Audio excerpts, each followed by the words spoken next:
Hey guys, it's your girl Mo, and I'm here with a video. In the club feeling nice. I'm on one. So anyways, as you know by the title, this is my labor and delivery. Basically me explaining what happened, what went down. A few things I want to clear up first. This will not be the background. So this is just a first video. I know it's not a lot of light right now. But yeah, I'm in the process of buying a ring light. But I hope you guys like this video. Before we get into it, make sure you like, comment, subscribe, share, and if you want to see more videos, you know what to do. Let me know. So let's get into the video. Anyways, so how it all started was one day I was at my sister's house and I was going through bad cramps, and I was just like, what are these? Like, so then they're like 5 minutes, no, they're like 10-15 minutes apart. So I'm just like, okay, we gotta go see what's happening. Something's wrong. Because I was always those moms who were, I think they called it baby blues, where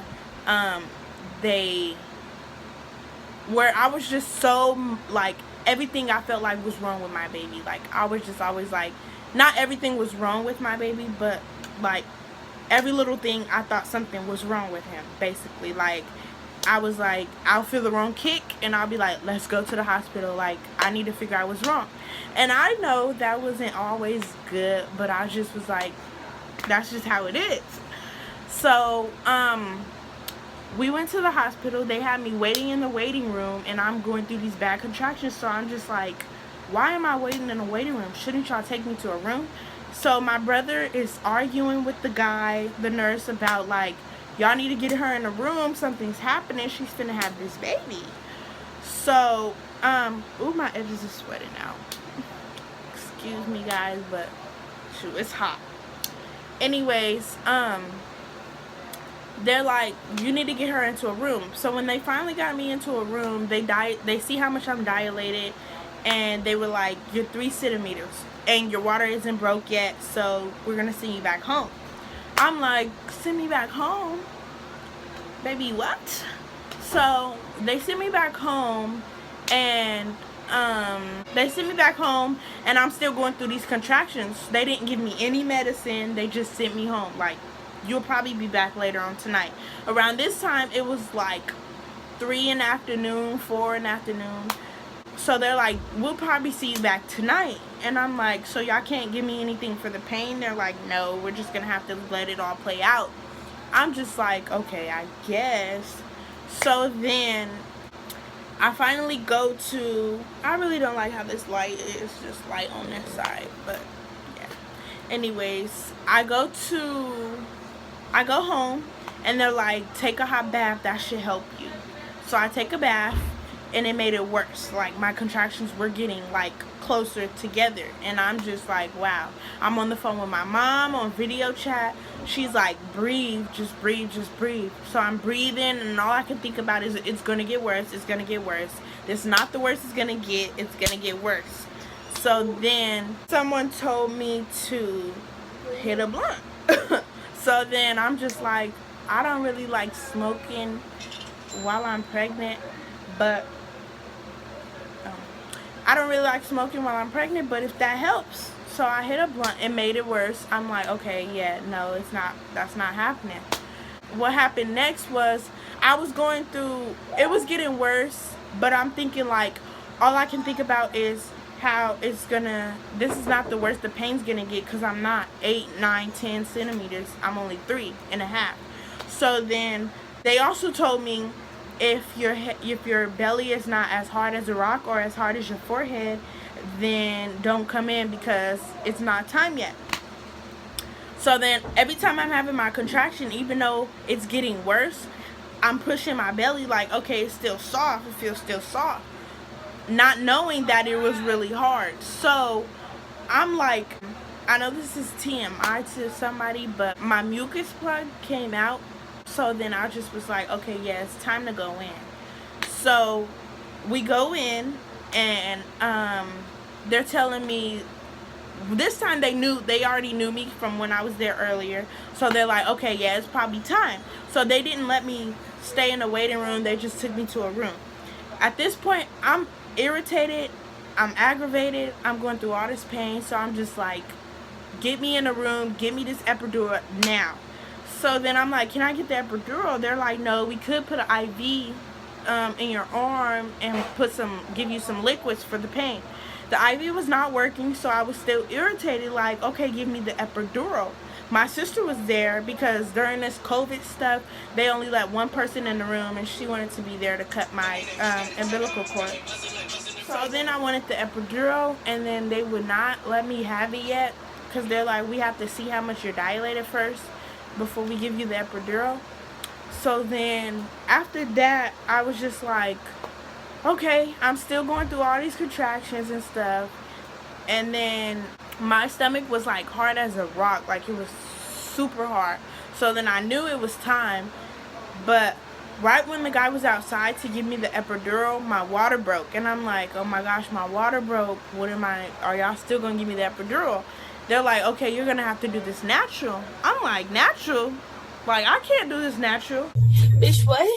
Bitch, what? And the nurse is like, you're already doing it. And then I'm just so irritated because she just kept having a comment for everything I said.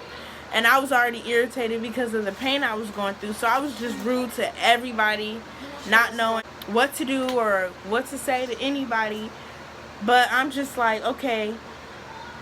So the next thing they were telling me, right after my water broke, I felt like pressure, like the baby coming out on its own. So then I'm like, oh, like I start pushing. So then they're like, oh no, don't push yet, but I'm already pushing. So then they're like, okay, we can just come on, we can just push now. You can't get that epidural because we don't want you to end up being paralyzed because you're moving a lot. So I'm like, I'll try my best to be still. Please give me this epidural.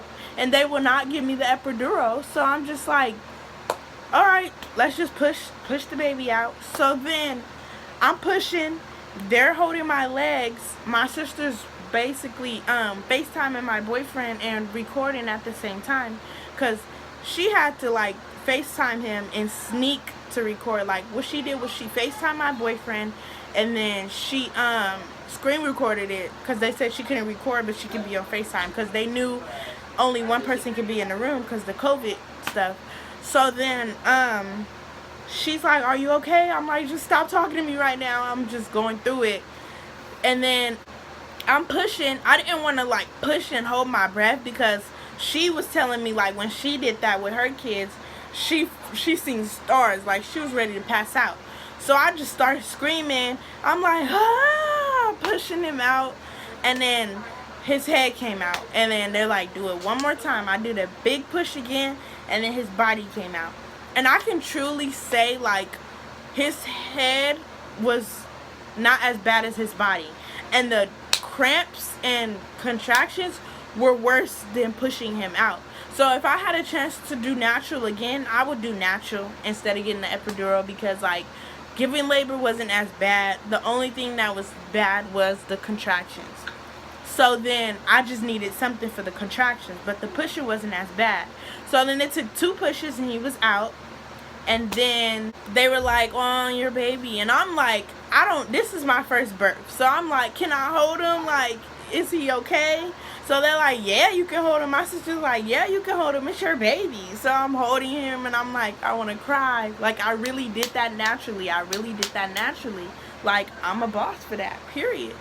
But anyways, so they were like, she cut the umbilical cord. He's crying already, so they didn't have to do too much with that. And my boyfriend's on the phone crying too. And then I'm just like, wow, like I did that naturally. They had it like a window thing where when you're looking up, you can see yourself giving birth. And I always tell myself I was not going to look because I just was going to be grossed out. But I was looking and I'm like, dang, his head is really right there. I can do this. I can do this. So then I did tear. I had to get 5 stitches. And he was telling me that he was numbing me, and it was not numb. Like, I could still feel some of the stitches, and I was just like, the worst part was when they had to pull the rest of the bag out. But yeah, I know that's too much to tell y'all, but it's birth, it's naturally. But yeah, so then he's out. I'm just like, yes, thank you, Jesus. I did this naturally. Like, I'm a boss for that, period. So after that, they're like, okay, we have to take him to give him a shot in his foot.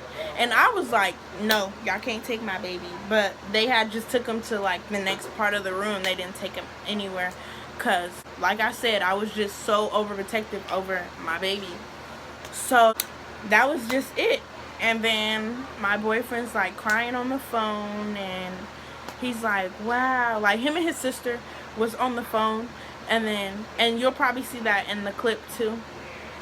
But yeah, that's my labor and delivery. I hope you guys like this video, and if you want to see more, let me know. Make sure you like, comment, subscribe, and share. Turn on them post notifications, because I will be doing more videos. So I hope you guys like it. Make sure you guys let me know on my Instagram. It will be down below in the description. All my socials. Just let me know what you want to see, and I will make sure I get those videos out to you guys. So here are the videos.